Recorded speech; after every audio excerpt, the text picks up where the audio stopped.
అందరూ ఎలా ఉన్నారు ఫ్రెండ్? మీరందరూ ఎల్లప్పుడూ సంతోషంగా, ఆరోగ్యంగా, లైఫ్ స్టైల్లో చాలా బాగుండాలని నేను మనస్ఫూర్తిగా కోరుకుంటున్నాను.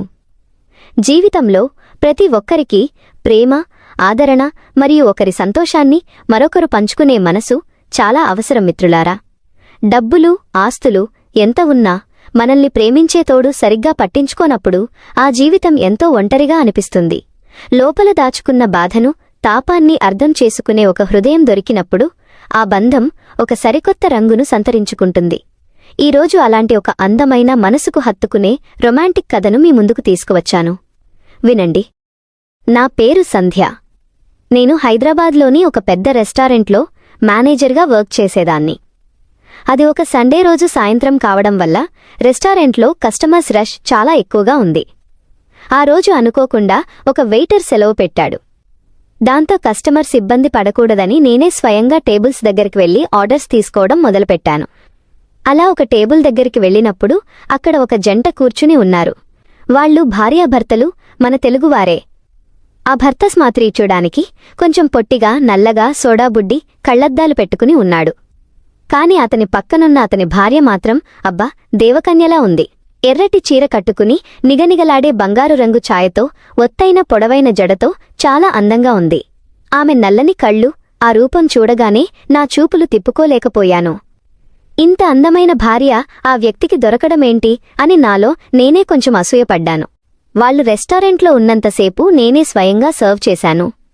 తింటూ మధ్యలో ఆమె కూడా నన్ను దొంగచూపులు చూడడం గమనించాను.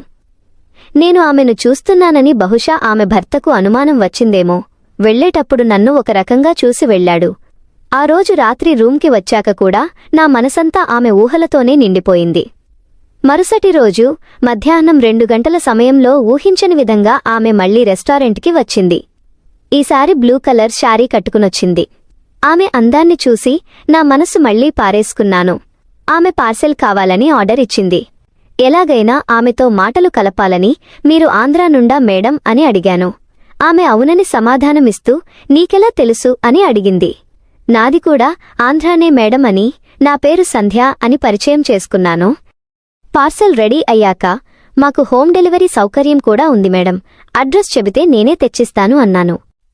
డెలివరీ బాయ్స్ లీవ్లో ఉన్నారని అబద్ధం చెప్పి ఆమె దగ్గర్నుండి మెనూ కార్డ్ ఇచ్చి అడ్రస్ తీసుకున్నాను. ఆమె వెళ్లిపోయాక 2 రోజుల తర్వాత మళ్లీ కాల్ చేసి తెలుగులోనే ఆర్డర్ చేసింది. నేను వెంటనే అడ్రస్ రాసుకుని ఆమె ఉంటున్న ఫ్లాట్కి వెళ్లాను. కాలింగ్ బెల్ కొట్టగానే డోర్ తీసి లోపలికి రా సంధ్య అని పిలిచింది. లోపల ఇల్లు చాలా నీట్గా, అందంగా ఉంది. ఇంట్లో భర్త లేరని, ఆఫీస్కి వెళ్లారని చెప్పింది. నన్ను సోఫాలో కూర్చోబెట్టి వాటర్ బాటిల్ ఇచ్చింది. ఆమెతో మాట్లాడుతుంటే సమయం తెలీలేదు. వెళ్లేటప్పుడు రేపు నాకు వీక్ ఆఫ్ అని చెప్పడంతో రేపు మా ఇంటికి రా మాట్లాడుకుందాం అని ఆమె పిలిచింది. మరుసటి రోజు నా మనసులో ఎన్నో ఆశలతో ఆమె ఇంటి కాలింగ్ బెల్ కొట్టాను. డోర్ తీసిన ఆమె ఒక నైటీలో చాలా సెక్సీగా కనిపించింది. లోపలికి వెళ్ళాక ప్రేమగా ఒక దోస ప్లేట్లో పెట్టి అందించింది. ఆ తరువాత మాటల మధ్యలో ఆ రోజు రెస్టారెంట్లో నన్ను అలా ఎందుకు చూశావు అని అడిగింది. నేను ఇక దాచలేక, మీరు చనిపోయిన నా లవర్లాగే ఉన్నారు, అయినా ఆమె కంటే మీరే చాలా అందంగా ఉన్నారు అని ఆమె కళ్లలోకి చూస్తూ చెప్పాను. నా మాటలకు ఆమె కళ్లలో కూడా కామం, తాపం స్పష్టంగా కనిపించాయి. ఇక టైం వేస్ట్ చేయకూడదని ధైర్యం చేసి ఆమె చేతిని పట్టుకున్నాను. ఆమె నవ్వి ఇంకా ఏం చేస్తావు అన్నట్లు చూసింది. అంతే, నా కంట్రోల్ తప్పి ఆమెను గట్టిగా కౌగిలించుకున్నాను. ఆమె కూడా ఏమాత్రం అడ్డు చెప్పకుండా నన్ను మరింత గట్టిగా హగ్ చేసుకుంది. ఆమె తాపంతో రగిలిపోతూ సంధ్య సంధ్య అని మూలగడం మొదలుపెట్టింది. నన్ను మేడం అని పిలవద్దు, నా పేరు కవిత అని పిలువు అంది. మరి మీ సార్ అని అడిగితే వాడు పూజకు పనికిరాని పువ్వు, ఎప్పుడూ డబ్బు డబ్బు అంటూ నన్ను పట్టించుకోడు అని ఆవేదన పడింది. ఆ మాట వినగానే ఆమె పెదాలను నా పెదాలతో కలిపి గట్టిగా ముద్దు పెట్టుకున్నాను. అలా 5 నిమిషాలు ఒకరినొకరు ముద్దుల్లో ముంచెత్తాక ఆమె నన్ను బెడ్రూంలోకి తీసుకెళ్ళింది. అక్కడ ఇద్దరం బట్టలు విప్పేసి ఒకరినొకరు అల్లుకుపోయాము. దాదాపు 1 గంటపాటు ఒకరి దాహాన్ని ఒకరం తీర్చుకుంటూ రెచ్చిపోయాము.